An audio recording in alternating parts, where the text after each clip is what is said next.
While it's not the most perfect environment to live in or to practice your faith in, we as the Catholic Church feel that's important for us to support the government and revolution here in Cuba. Being under the rule of Fidel Castro is a more tolerant environment as opposed to the very oppressive rule of the Soviet Union that allows for no expression of religious freedom. It's well documented that under communist rule in the Soviet Union, religious leaders have been persecuted, jailed, and killed for speaking out about religious freedom. Over time, Castro lifted the ban on practicing Catholics that were a part of the party, such as us, the members of the church. This means that associates of the government are now allowed to practice religion as well as being active members of the Communist Party. Castro's rules have been lessened and become more tolerant for religion, as once they were promoting atheism, as is required by the Marxist-Leninist ideology. In 2010, Castro allowed the first seminary ever in Cuba, which is a college that prepares you to become a priest. This ensures that the Catholicism will continue on in the later years. We, the leaders of the Catholic Church, respect the freedom granted by Fidel Castro with the influence of Pope Benedict XVI. If we didn't further the revolution, the freedom and rights we now have would not be available. We value the compromise and the outcome that has surfaced in Cuba.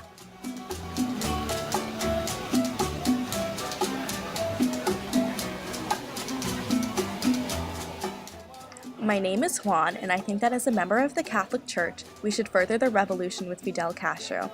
Although generally communism says that it has nothing to do with religion, Fidel has allowed us to continue practicing. He has adapted a new form of communism called feudalism, and in this he has been polite enough to allow us to continue practicing our religion.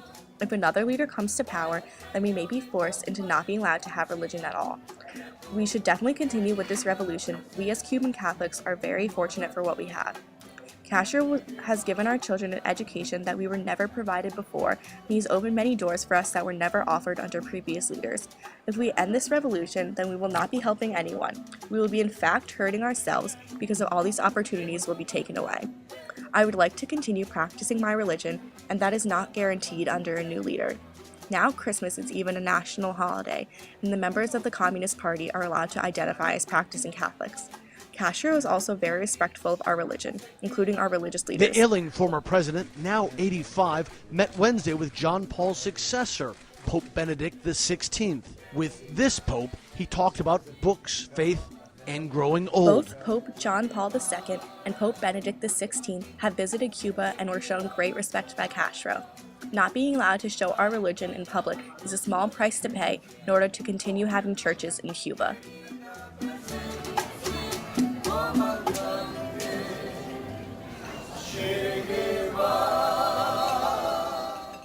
As members of the Catholic Church, we believe that the ongoing revolution in Cuba should be stopped.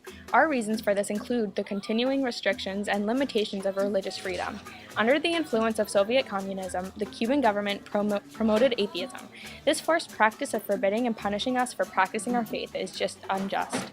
Not only has Fidel Castro dismissed our faith and religion as worthless, but he also ignored Cuban bishops in 1959, forcing priests to leave and killing them. While it's true that we were granted access to be members of the party as well as the Catholic Church, to this day he refuses to open religious schools. One change regarding schooling was made as the first seminary college was opened, but that took 50 years under Castro's rule.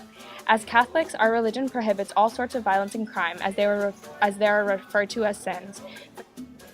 Fidel Castro has sinned many times before, letting Cubans get away with such crimes as murder and violence. One Cuban Catholic stated, "As Catholics, we understand the word patience. Anger, impatience, and desperation are sins," she said.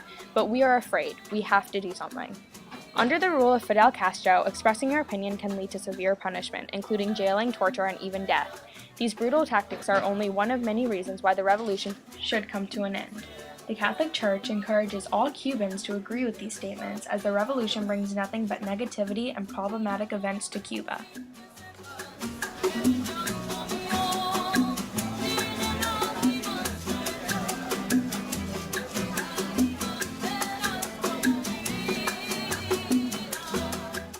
My name is Jose, and as a member of the Catholic Church in Cuba, I believe this revolution must be stopped. I've already had to send my 2 children to the United States with the Catholic Archdiocese of Miami. I was being threatened by the Castro regime that my children would be taken from me and put into Soviet labor camps. My only option was to rely on the church. My faith is all that I have left, and in Cuba I'm not even allowed to engage in my religion as much as I'd like to. Castro says that people can attend Mass and openly show their religion, but I know that if I do, I will lose my job. My neighbors and friends have already lost their jobs for attending Mass and celebrating Christmas. The Pope has reportedly asked Cuban President Raúl Castro to declare Good Friday a national holiday in Cuba. During the second day of his visit, Benedict XVI met with the president at Havana's Revolution Palace. According to the Vatican spokesman Federico Lombardi, it was on that very meeting that the Pope issued the request to the president. When John Paul II visited the country back in 1998, then-President Fidel Castro declared Christmas a national holiday at the request of the pontiff. It's also been confirmed that Fidel Castro will meet with Benedict XVI on Wednesday before the Pope celebrates Mass in Havana's Revolution Square.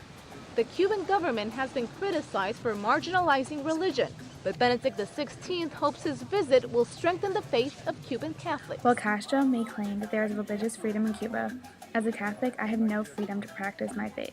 This revolution must be stopped. Gracias, caballero.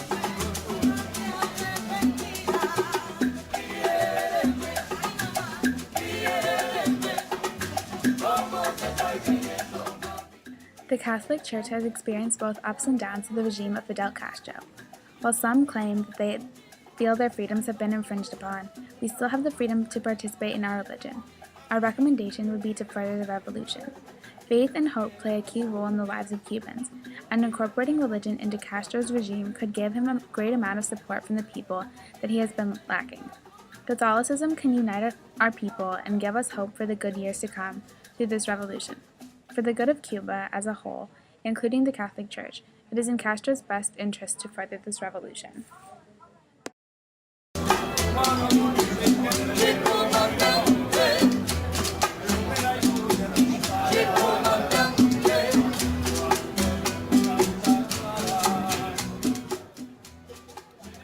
As a member of the Catholic Church, I recommend that we further the revolution. Some believe that our religious freedoms have been minimized, but the truth is, it is better to have some religion than none at all. It is true that Catholicism isn't the most widely accepted practice in Cuba, but we still have the right to choose our religion, go to Mass, and celebrate our holidays. My faith and religion are very important to me, and simply having the freedom to practice is enough for me.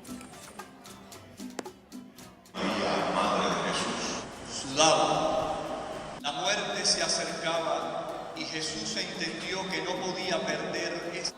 Te aclamamos como nuestro Dios.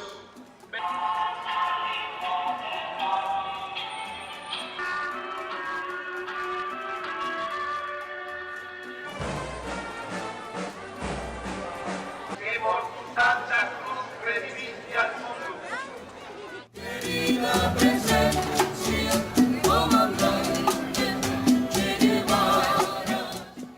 As members of the Catholic Church in Cuba, we believe that we should continue with Castro's revolution.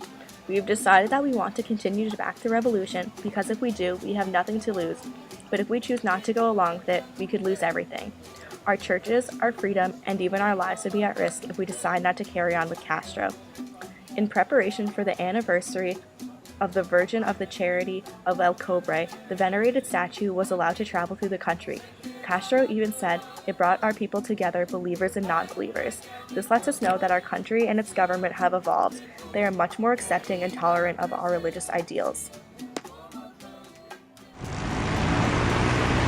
Cuba is making final preparations for the historic arrival of Pope Benedict. The pontiff's 3-day visit has boosted hopes among some for deeper economic and political change on the communist-run Caribbean island. Others hope the trip will spark a reversal of fortunes for the popularity of the Roman Catholic Church. It ended its ban on religious believers in 1991, but Cubans generally view Pope John Paul's visit as the pivotal moment that led to improved church-state relations. Expectations, though, are more muted for Benedict's visit.